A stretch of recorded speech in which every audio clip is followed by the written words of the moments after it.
The people of Liberia have voted to elect a new president in the country's first democratic transfer of power in 7 decades. 20 candidates are competing to replace Nobel laureate Ellen Johnson Sirleaf, but the road ahead is fraught with uncertainties in a country that suffered years of civil war and a deadly Ebola outbreak. This is Inside Story.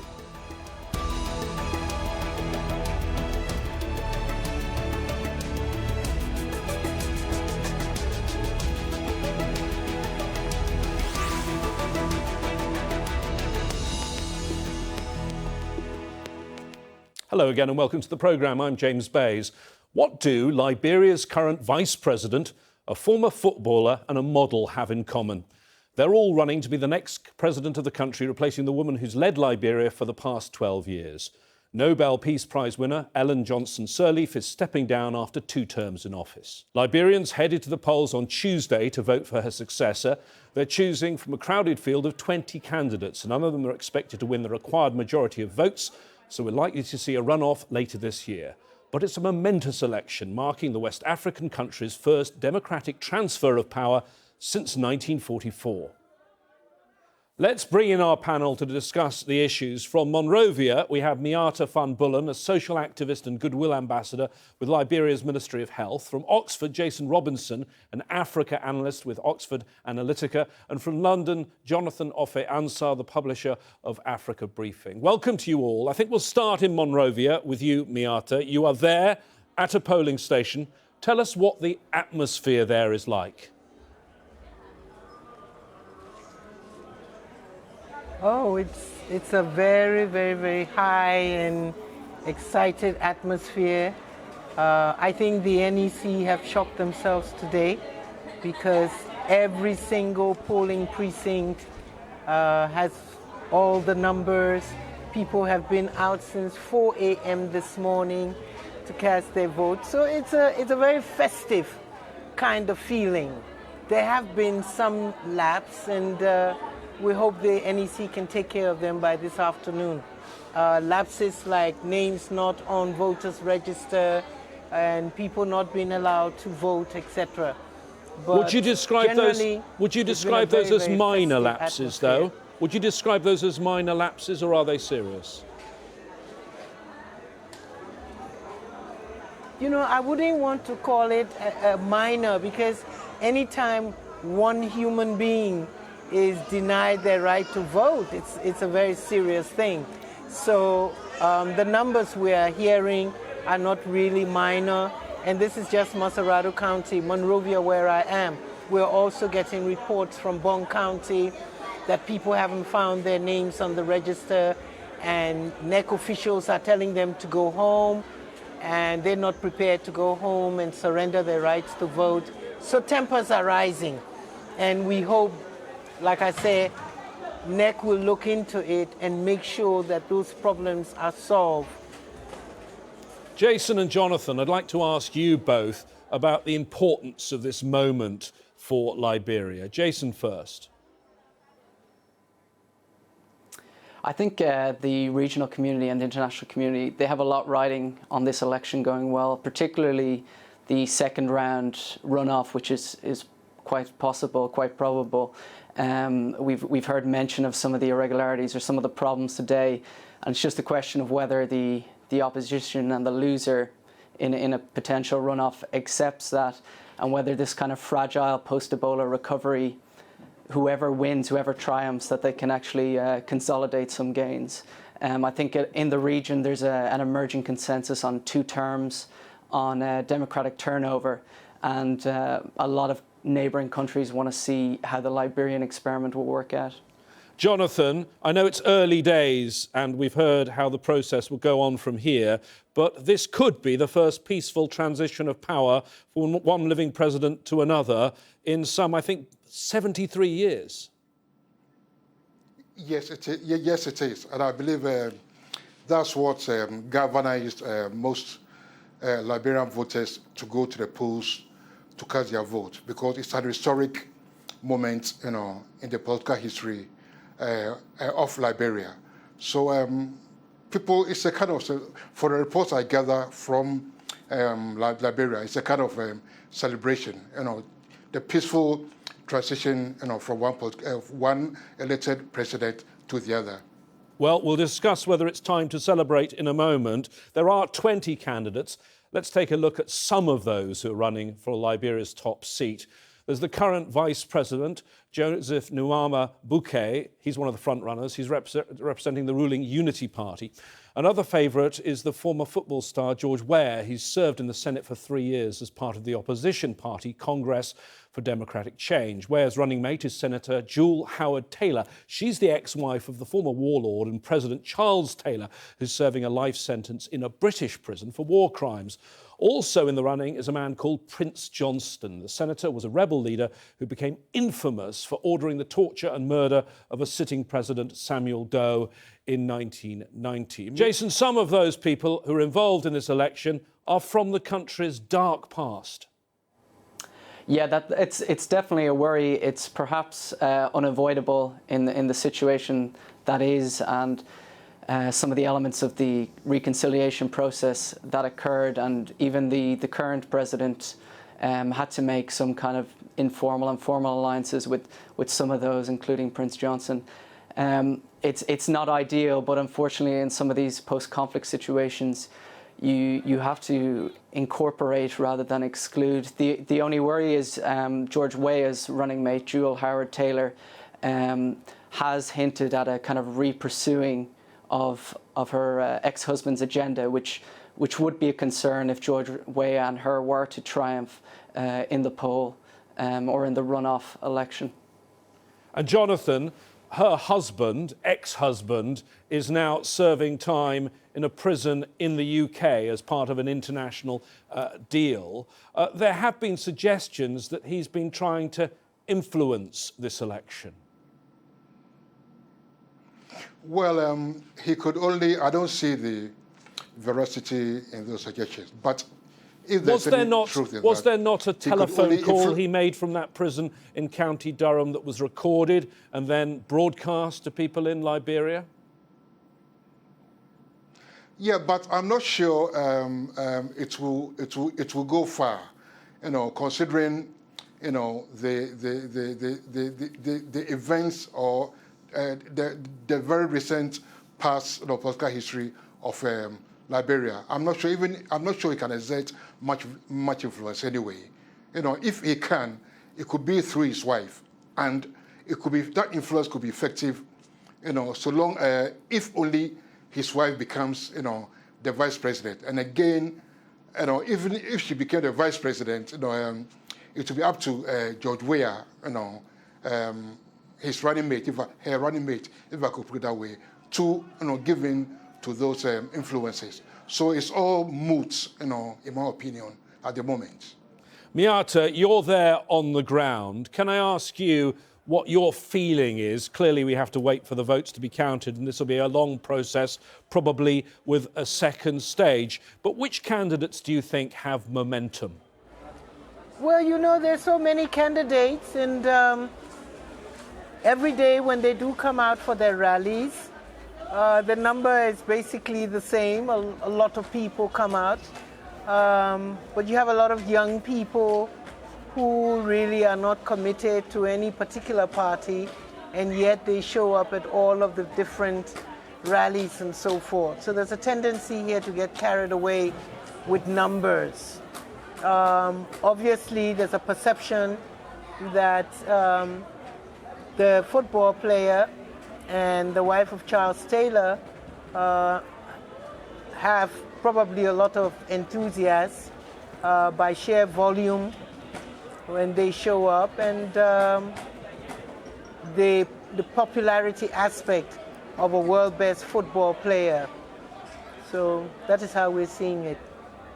OK, well, there are several key issues influencing the voters this year, including corruption. Sirleaf herself has admitted her government could have done more to eradicate the problem, and her successor will be expected to do so. Infrastructure is also a big issue. The opposition candidate George Weah has criticised the government for its failure to build enough roads. He's promised to do better. Most Liberians have no access to electricity, and power cuts are common in major cities. And the UN says 85% of Liberia's young people are unemployed. All the leading candidates have pledged to create jobs. Jonathan, let's look at the state of the economy. How bad is the state of the economy right now? Well, the economy, well, compared to when Johnson Sirleaf came to power 12 years ago, there's been some improvement. At least, when she came to power 12 years ago, the total annual GDP was about $5.5 billion. It's now more than $2 billion. Okay, but there's still more to be done. That increase in GDP is not reflected, on the lives of the ordinary Liberian. Like you said, youth unemployment is quite high. It's about 85–90%, and the youth constitute about 60% of the population. Constant power cuts, and the corruption. So there is a long way to go, for all the new incoming government has its work, or the incoming president has his work cut out to improve the economy and lift, the living standards of the people. And of course, Jason, the other thing that hit the country was the tragedy of Ebola, the human cost of almost 5,000 lives, but an economic cost as well, I guess. That set the country back. Yeah, it was already in a fragile state. Any post-Civil War country, particularly given the devastation that came beforehand, there was a nascent recovery, there were some development gains, there were still all those problems that we've heard mentioned in terms of unemployment, in terms of the opportunities and the jobs just not being there for Liberia's youth. That really cut back majorly. We saw negative GDP growth. We're seeing now tentative recovery, post-Ebola recovery. We might see growth of 3% or more this year. But the key issue is whether the growth gains can actually transfer to the broader population who are, still the vast majority in poverty and not seeing the kind of opportunities they'd like. And that's why, in some ways, for all the gains or the positive elements of the current presidency and the outgoing president, why the vice president still has a challenge on his hands to win this election, because a lot of people, even though perhaps George Weah and some of the other candidates are vague, they want change of some sort. And he's tapped into that among others. Jonathan, tell us a little bit more about the fundamentals of the economy of Liberia. What are its natural resources? What can it make money doing? Well, it's got a rubber plantation, rubber. It's got diamonds. It's got iron deposits. We have ArcelorMittal, mining iron ore over there. So these are the major natural resources of the country, right? And like I said, because of the laxity of proper infrastructure like roads, electricity, and so on and so forth, the economy hasn't been able to perform. And again, like Jason said, we had the impact of the Ebola, epidemic 3 years ago. So all these have impacted, adversely, on the economy. So this, leaves a very gargantuan tax for the incoming government, whoever becomes, president, by the end of this month. Miatta, President Johnson Sirleaf, as we know, won the Nobel Peace Prize for bringing stability to your country. But how is she viewed, particularly with regard to the economy, by ordinary Liberians? Well, I don't think they would give her a very good record on that, to tell you the truth. She'll probably get a D or an F. And that is because of so many reasons. Yes, we heard in 2006, Liberia signed so many wonderful concessions to the tune of 16 billion United States dollars. And up until now, the people have not felt the effect of all of those concessions. And it has not made a difference in their lives. So, no, I would say that would be the major complaint, that nothing has changed in the life of those people who are under the poverty level. Jason, the outgoing president could perhaps be described as the darling of the international donor community. Do you think it'll be much harder for a new figure coming in to try and get the money? Because it seems that Liberia is relying on these funds that are being donated by international governments. Yeah, I think that could be an issue, and I think several of the candidates are aware of that, particularly the vice president. There's also the issue that for all the gains and the Nobel Peace Prize, that the incumbent, the outgoing President Sirleaf, has actually had her stars diminished ever so slightly. I think in terms of what we've been talking about, a lot of the corruption, perhaps some of the reconciliation gains not being quite as good as before. And there's also just donor fatigue internationally. We're seeing more sceptical governments in the West, in the US and the UK. And post-Ebola, whether Liberia will be top of the list anymore is a big question. So that'll be a big challenge for whoever the next president is. And Jonathan, historic links, of course, between Liberia and the US. You have a new administration now in office for almost 9 months, and President Trump. The US has been kind to Liberia in recent years. Can you see that continuing? Well, the answer is obvious. President Trump, has, can I say, inward-looking policies. And so far, I may be wrong, but I don't recall him in the 9 months he's been in office making any major policy statements on Africa. So any assistance or the lack thereof from the Trump administration, is here to be seen. Miatta, I mean, in terms of the economy and jobs, youth unemployment is incredibly high in your country. And President Johnson Sirleaf herself said in 2013 youth unemployment was a threat to peace and risked returning the country to conflict. How worried are you about that section of the population, the young, who are out of work? We are worried. We should be worried. There's a large percentage of them, probably 40 to 50% of our young people, even those who have gone to college and come out with college degrees, there is no work for them. And sooner or later, they're going to get restless.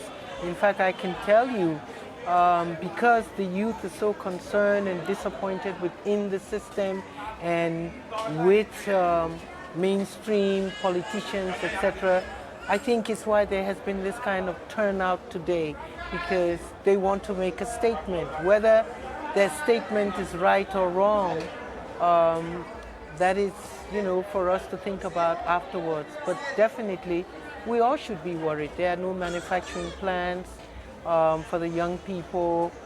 There are not enough scholarships available. Everything is under budgeted. So it is a worrying thing for any concerned Liberian who lives in the society. I think, Miatta, I stay with you for a moment and raise another key issue, which is the issue of corruption. When President Johnson Sirleaf came to power 12 years ago, she said corruption was a major public enemy. How well has she done at tackling that corruption? I don't think she has done as well as she could have. And before I just leave that out there, let me alert you to the Liberian factor. A population of 4.5 million people, we've all intermarried over the years. We're all directly or indirectly related. And so what you find happening in our society is that those who are accused of corruption are our cousins, our sisters, our brothers. And so when it comes to prosecution, you will hear a lot of voices in defense of those relatives and so forth. And unfortunately, this has been like the weight around Madam Sirleaf's fight against corruption. A lot of those accused of corruption are indirect or direct relatives, those who in government positions are also, who have also been accused, are her lieutenants and so forth. And so we have not had a very good fight because, like I say, we are one unit and everybody jumps up to protect their own, which is unfortunate for the country. Jonathan, there is, of course, a link, maybe several links, between corruption and peace and security of the country. One, I suppose, is that when you're in a conflict society, you want to spread the spoils around to keep everyone happy. Yes, I think that could be said about Liberia, because look, the peace initially was fragile. There was a truth and reconciliation commission set up that kept things going. So I believe Johnson Sirleaf, probably in her wisdom, thought it better to tread softly in order not to rekindle old sentiments, old animosities, that could derail, the fragile peace, prevailing in the country. But then that still shouldn't be, an excuse, to let people corrupt activities go unpunished. Like last year, about 12 officials, including the Speaker of Parliament, were charged for various crimes, including corruption. That was an example. And I hope, Johnson Sirleaf could have begun, tightening up the anti-corruption drive much sooner than, last year.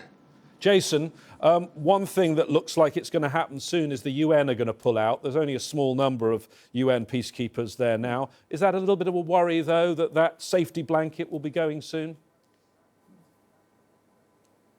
Definitely, and I think the UN, there's been statements a little bit earlier this year about the fragility. I think on the whole, the spinning of the story has been that there might be minor skirmishes, and we have seen opposing sides in the months previously in scuffles at various rallies and things like this, but that it won't be serious. I think unless we're hearing anything different today, I think today would probably, of the 2 days, if there's a runoff, be seen as the less dangerous day. That the big issue is in a month's time, if you have a runoff and you have some of these irregularities where they're magnified and there's a lot more pressure and there's two candidates, whether the domestic security situation, whether they're able to handle this. I think in terms of some of the post-conflict cases, it's not as, there's not as much concern, at least being publicly stated internationally. But given the fragility, given the economic situation, given the corruption we've talked about, and given that the zero-sum game for some of the candidates, also for George Weah, this is really his third chance, potentially, in his eyes, his final chance of getting to the top table. So I think that is a worry. I think a month's time we'll have to see the final set of play with a runoff, most likely. And then we'll get a better sense of how they're managing themselves. OK, Jason. Miatta, I'd like to end with you quickly, though, your final word, and it's this. On this day, historic day, are you feeling optimistic about Liberia?